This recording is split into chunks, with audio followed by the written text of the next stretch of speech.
Have you ever heard a beautiful arpeggio and just wondered what you can do to take a simple basic arpeggio and turn it into something absolutely gorgeous? Well, that's what we're going to talk about today. So many times we can take an arpeggio and just add in one or two notes and completely change the sound. Now, in case you aren't super familiar with what arpeggios are, here's a quick breakdown.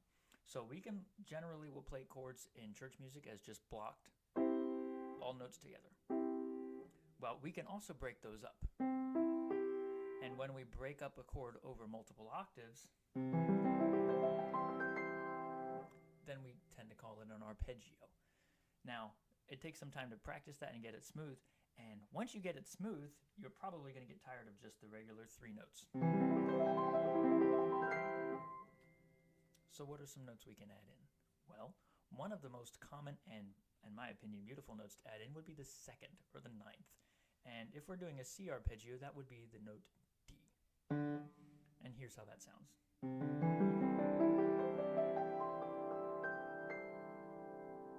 Of course, we can do that as an arpeggio going all the way up and down. We can do it in just the left hand.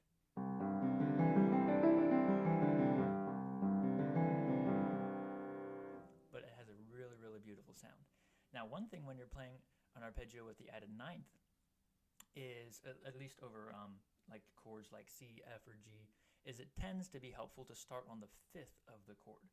And in the C arpeggio, that would look like we'd start on G, and then we would place G, C, D, E.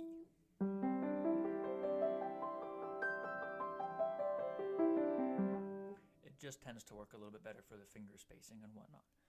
So that's one of the most common ones to add. Another really common and beautiful one is the sixth in the C arpeggio. That looks like the note A.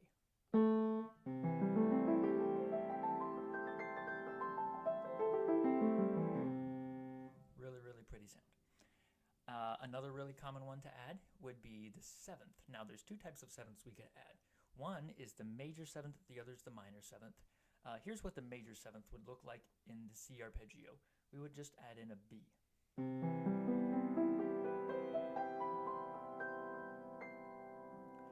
It has a very unique, almost mysterious sound, but it sounds really, really pretty. The other seventh we could add is the minor seventh. And here's what the minor seventh looks like in the C arpeggio. It would be adding in a B flat.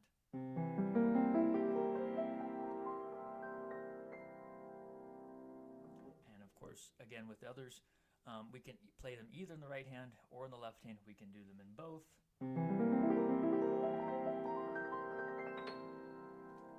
It really just depends on what you want to use it for, but those are some really, really common notes to add in. Now, you can add in more than one. You don't have to just add in the second or just add in the sixth.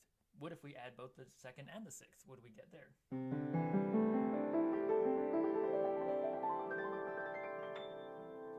Really, really nice sound. So play around with that, but there's some ideas for you, adding in the second or the ninth, depending on how you want to call it, adding in the sixth, the major seventh, and the minor seventh. And so play around with that, give it a try. And if you find it helpful, make sure to subscribe and to follow us for more helpful tips.